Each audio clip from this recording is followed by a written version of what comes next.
We landed on a dead god in deep space. The Prometheus 7th had been drifting through the void for 18 months when they found it. Captain Sarah Chen stared at the readings on her console, her coffee growing cold in the zero-gravity mug.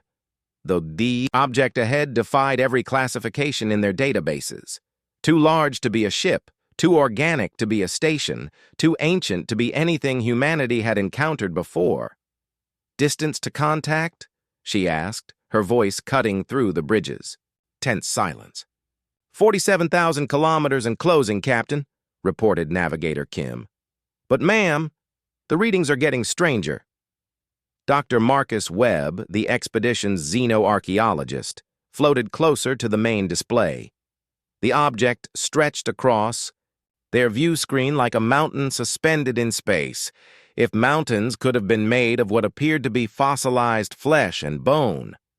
Massive ribs curved outward from a central spine that must have been 30 kilometers long. Between the ribs, strange geometric patterns glowed with a faint, pulsing light.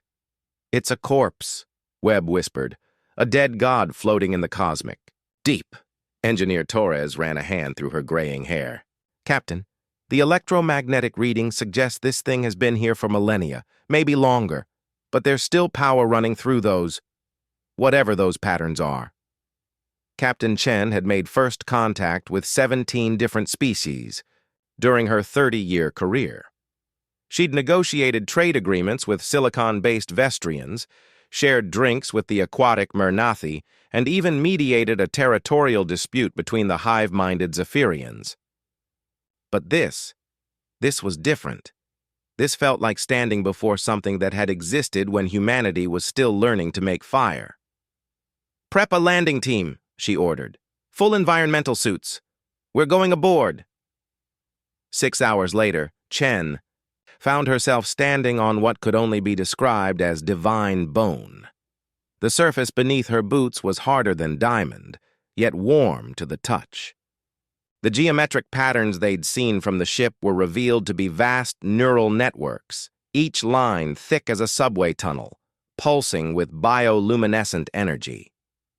"Captain," Torres's voice crackled through the comm, "I'm reading massive quantum fluctuations from deeper inside the structure. Whatever this thing was, it's still connected to something." The landing team, Chen, Webb, Torres, and Marine Sergeant Hayes, made their way across the alien landscape. In the distance, what might have been an eye socket yawned like a crater, several kilometers across.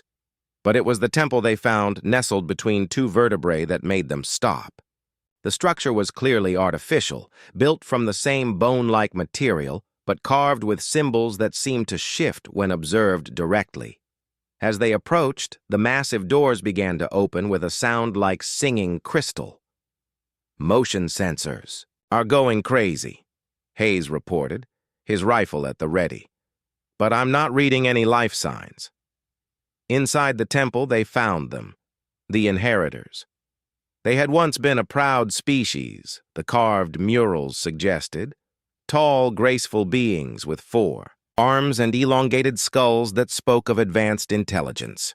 The murals told their story, how they had found the dead god drifting in space, how they had built their civilization on its back, how they had learned to tap into its residual power.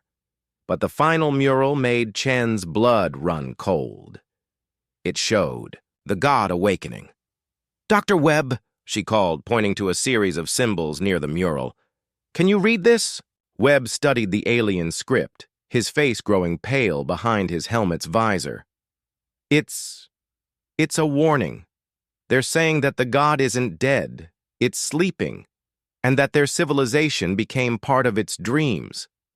As if summoned by his words, the temple began to resonate with a deep, thrumming sound. The neural patterns outside flared brighter, and something vast and alien brushed against their minds. "Welcome," it whispered in a voice that was felt rather than heard. "New dreamers come to dance in the spaces between thoughts." Sergeant Hayes screamed, dropping his rifle as his hands flew to his helmet. "Get it out! Get it out!"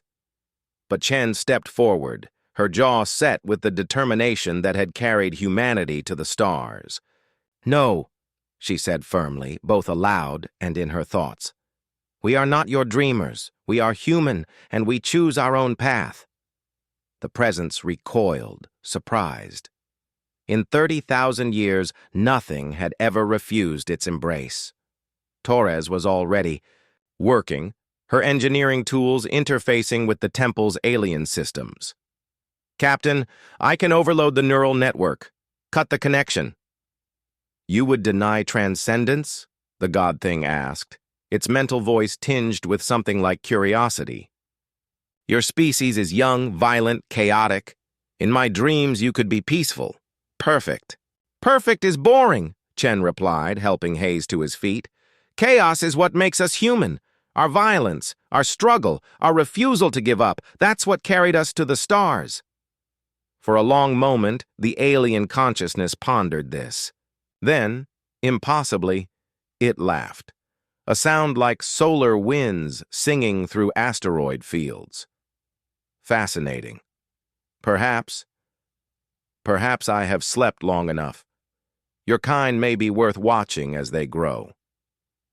The neural patterns began to dim, the temple's resonance fading. As the god thing retreated into deeper slumber, it left behind a final gift: coordinates. Locations scattered across the galaxy where other sleeping powers waited, other tests of humanity's resolve. Back aboard the Prometheus 7, Chen stood before the communication array, composing her report to Earth Command. The dead god was already shrinking in their wake, but its lesson remained clear. Humanity didn't need gods or transcendence. They had something better: the stubborn, chaotic, magnificent refusal to bow down to anything, living or dead, divine or cosmic. They were explorers, dreamers, and fighters, and the galaxy was vast enough for all of it. The stars waited, and humanity would meet them on their own terms. As the ship jumped to FTL, Chen smiled. Let the ancient powers sleep. When they woke, they'd find a universe where humans had already made themselves at home, not as subjects or dreamers, but as equals. The age of gods was ending. The age of humanity had just begun.